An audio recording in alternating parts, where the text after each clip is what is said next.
Welcome back to Global Gaming Initiatives Technologies and Ideas tutorial part 2. This time I'll be going over more specifically ideas. I went over national ideas and technologies last time. This time I will go over the specific idea decisions that you have and their bonuses, their drawbacks, and the situations you might want to use them. Starting with administrative ideas, innovative ideas. Innovative ideas give you mediocre bonuses to various all points of your nation without really having any drawbacks. It also gives you it's a very nice mid-game to late game pickup. You would almost never want to pick up innovative ideas first. However, you almost always want to have it at some point because the bonuses that it gives are very good for maintaining your combat ability over time. Long drawn out wars become easier, technologies become easier to learn. Overall, just a good bonus, but never something good enough to warrant getting first. You see, once you fully unlock everything, you get a minus 25% advisor cost. That's going to help you later in the game when you have access to Tech 2 and Tech 3 advisors. It means that you're going to be saving 25%. And if you have all your advisor slot filled, you'll be saving 75% or 25% off of each advisor that you have. And that's a very significant amount of money, especially when it costs upwards of 20 gold a month to maintain the Tech 3 advisors. Prestige decay minus 1%. That's essentially plus 1 prestige per year if you're at 100 prestige. That's going to slow down the rate at which your prestige decays. Keep in mind, however, if you're at negative 100 prestige, this is also going to slow down how fast your prestige decays to 0. So, really good if you're on the offensive and doing well and have high prestige. Not very good if your prestige is around 0. Mercenary cost reduction is really good for when you need to raise mercenaries on the fly and in a moment's notice. It's going to allow you to raise more mercenaries for short periods of time for less money overall. Very good in tight situations where you need a couple thousand troops is going to make the difference between winning and losing a battle. Tech cost reduction minus 5% is going to reduce tech cost for both administrative, diplomatic, and military ideas by 5%. A very nice pickup all around, and is really well when coupled with something like Milanese ideas or Florentine ideas that allow you to already get another technology reduction. Possible advisors plus 1 increases the pool of advisors that you can choose from, as opposed to being the base, in which is 3, it'll be 4, allowing you to just have a larger selection of advisors that you can pick from, and maybe get that diplomatic relations advisor or trade advisor that you're really looking for. Reduced inflation cost minus 10% is going to allow you to spend less admin power trying to reduce the cost of inflation in your nation. That's going to allow you to spend less over time. It's not really a great bonus.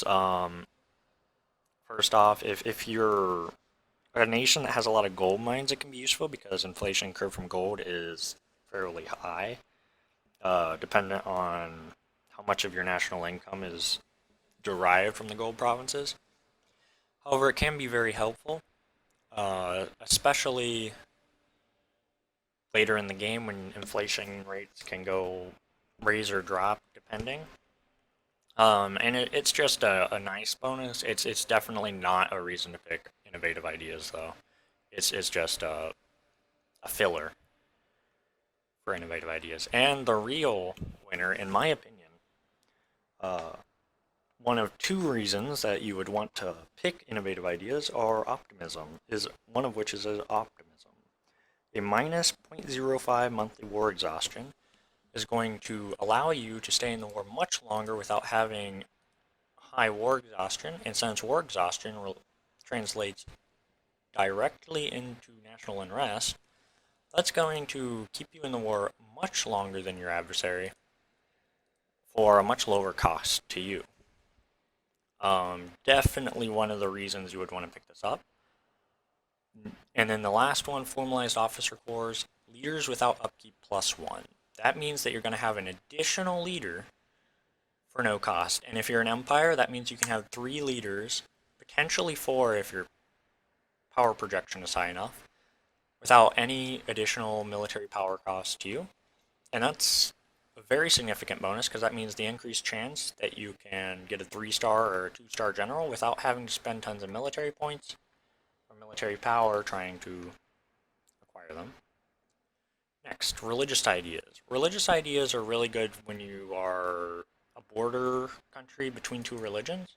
If I was, say, Castile, and I was going to move into North Africa, or if I was the Byzantines, and I was going to try and move into Anatolia, or if you're playing as like Georgia or Russia, maybe even in Poland, Lithuania, that's going to be an amazing bonus because all the religious ideas are focused around converting. The first one, Gus Volt, probably the best early game, easily obtainable casus belli for anyone surrounded by different members of a different religion, because that gives you a permanent casus belli on any neighboring heathens or heretics. Definitely great if you're a Catholic nation on the border of the Sunni world or a Sunni nation on the border of the Catholic world. I would not pick it up, however, if you were England or someone being converted by Protestants, because very rarely will this actually pay itself off.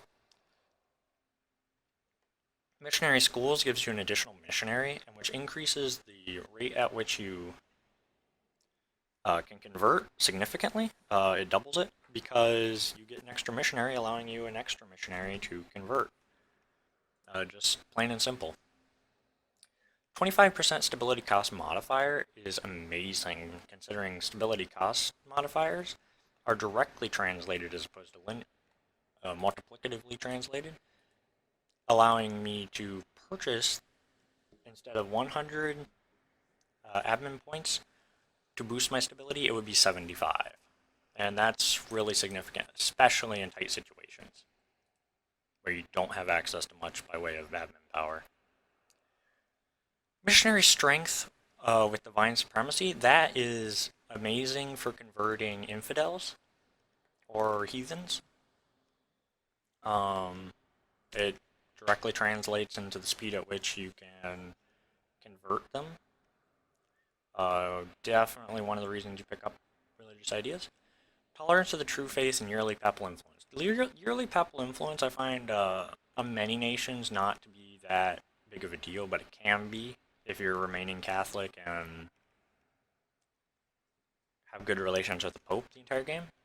The tolerance of the true faith directly translates into the amount of base taxes that you can get from the provinces that follow your religion, which makes up for devoutness' lackluster bonuses.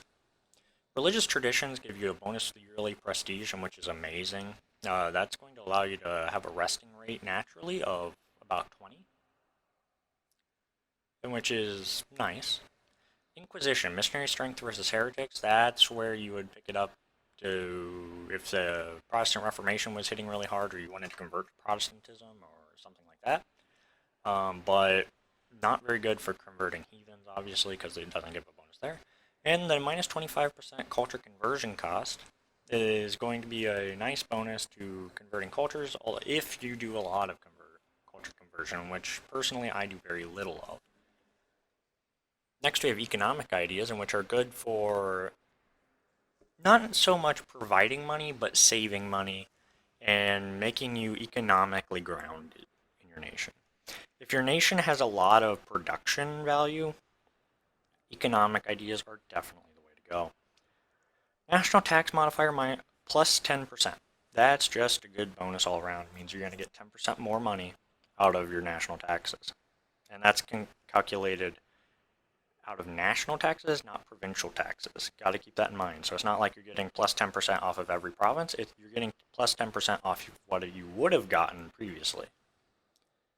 Build cost modifier minus 10%. That means that it's going to cost you less gold, less ducats to construct buildings in your territory. Usually inflation reduction is really nice because that means that it's going to slowly, over time, constantly reduce your inflation rate. And if you have any gold mines, that's going to more than offset your gold mines. Interest rate per annum, almost completely useless. It means that if you take out a loan, your interest rate is going to be -1. So it goes from 4% to 3.2%. Yeah, just a filler. Monthly autonomy change minus 0.05. When you take into account that, or consideration that with an administrative monarchy, an empire, and this, your monthly autonomy change is going to be massive. And that makes it very nice to quickly bring down the autonomy in recently captured regions. Land maintenance modifier reduction means that you're going to be paying less overall for your infantry. And again, like national tax modifier, that is calculated based off of currently on the field, like total cost minus 10%, not individual unit cost minus 10%. Production efficiency is plus 10%. That, like the other two, calculated post gross calculation, is going to allow you to get an increase, and that's why production-focused nations benefit from it the most, because everything in here is more oriented to building up the production of your nation more efficiently and just kind of taking the edge off of your losses, your natural losses over time. And development cost reduction is amazing, once again, to couple with the build cost reduction and just making sure you can pump out everything you can from the land that you have. A nation like France benefits enormously from economic ideas, so would Castile, and to a certain degree Austria as well. Not to say that any nation couldn't get it, but those would be, in my opinion, the nations that benefit from it the most. Expansion ideas. Expansion ideas are good for nations like Russia, or some of the Asian nations that, or African nations that border colonizable territory and don't need to explore to have access to that colonizable territory because it gives you a colonist, merchants, global settler increase, recruitment time, diplomatic relations, shipbuilding, cost reduction, global trade power increase, and a permanent casus belli on less advanced nations in Asia and Africa. That it's basically a large bonus towards colonizers and people bordering colonizable land to allow them to get the most out of these less developed territories and essentially take advantage. Mostly useful in Africa and Asia, though. I want to use it in the New World unless you're going exploration into expansion. It's going to be big on countries like Russia. Portugal might take it. You might see England take it, but it's definitely a later in the game thing, unless maybe the Ming. I could see the Ming taking it early. Next, you have administrative ideas. Administrative ideas are centered around nations that use a lot of trade as their income, as their source of income, and any nation can pick it up with amazing effectiveness, and that I'll get to that reason in a minute. So first you'll notice minus 25% mercenary cost. That means like innovative ideas, it's just going to be cheaper and to raise mercenaries on the fly. Minus 25% coin cost adaptability. That is the reason that every nation in the game probably would pick up administrative ideas first. For no other reason than that. It means that 25% reduction in any core, like any province that you want to core. And that adds up very quickly, especially if you're going to be large. Mercenary maintenance reduction, that means that it's going to be 33% less expensive to maintain mercenaries per unit. Definitely worth it. If you're a trade-focused nation who has more money than they have manpower. Interest per annum, it's a filler. Like economic ideas, it's pretty much useless. Available mercenary increase, that's really good, especially for trade nations, because their standing armies are going to primarily revolve around mercenaries being raised when wars actually are declared. And that's going to allow them to raise more mercenaries when wars are declared and use less of their own minimal manpower. Possible advisor, always worth it. Gives you access to the advisors that you really want, or higher chance to have access to the advisors that you really want. Admin tech cost reduction, really good because over time, the earlier you get it, the better. That's why many nations would pick up an admin first. Um, you can basically there's two modes of thinking for taking administrative ideas. The first one says that you stop at adaptability for the minus 25% core creation cost reduction. And that's because you just get that and then you start expanding and you get to take things cheaply. The next one is that you're a smaller nation that relies more on trade. You go all the way down it because later on you could take economic ideas or innovative ideas or humanist ideas for significantly cheaper and still keep up in tech cost easily. Definitely one that most nations would want to consider picking up first, especially if you're like France or Castile or an Italian nation where coring is incredibly expensive. Then we go on to humanist ideas. Humanist ideas revolve around religious differences within a nation, but not actually solving the religious differences, just kind of a live and let live, uh, laissez-faire mode of approach. You start off with a plus 25% religious unity, in which is amazing when you have multiple religions in your country and you're not able to convert them, because it basically is going to limit the amount of unrest that you get in your nation from uh, lack of religious unity. National unrest -2. It's like having a permanent unrest advisor. That's amazing. Tolerance of heretics +3. That means that you're going to get more taxes out of heretical provinces, and they're less likely to rebel. There'll be less revolt risk for them. Another amazing choice, especially if you're torn apart, like say Poland, Lithuania, or the Ottomans. Go on, years of separatism -10. Considering the base years of separatism is 30, that's 30 years until intolerance due to separatism is lost in a province after capturing it. Well, that takes that down to 20 years, so a 33% reduction in unrest in single provinces after you capture them is amazing.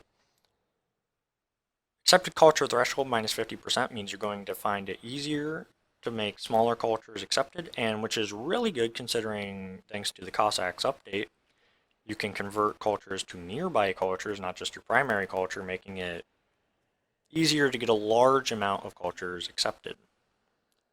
Better relations over time, +30%. Great for large, expansive empires. That means that you're just gonna have better relations over time. It means 30% less time the enemies are hating you as much. Tolerance of heathens, +3. That means that heathen, like if I was Orthodox or Catholic and I had a Sunni province, that means that I'm more tolerant towards them. That means that I get more gold from them and there's less revolt risk. And finally, idea cost reduction. Great, because down the road, when I pick up more ideas, instead of costing a base of 400, they're going to cost a base of 360 points. So humanist ideas are great, not as a first pickup, but definitely a great pickup if you're a larger nation who has the points to spare. I would say pick it up probably third at the earliest. There are situations definitely where you want to pick up Senka. I'd never see a situation where you want to pick it up first, except in very rare circumstances. But definitely an amazing, amazing idea tree. And I'll end the video there because this is dragging on longer than I thought it would. And next time I'll explain diplomatic ideas, so thanks for joining me, Global Gaming Initiative. See ya, YouTube.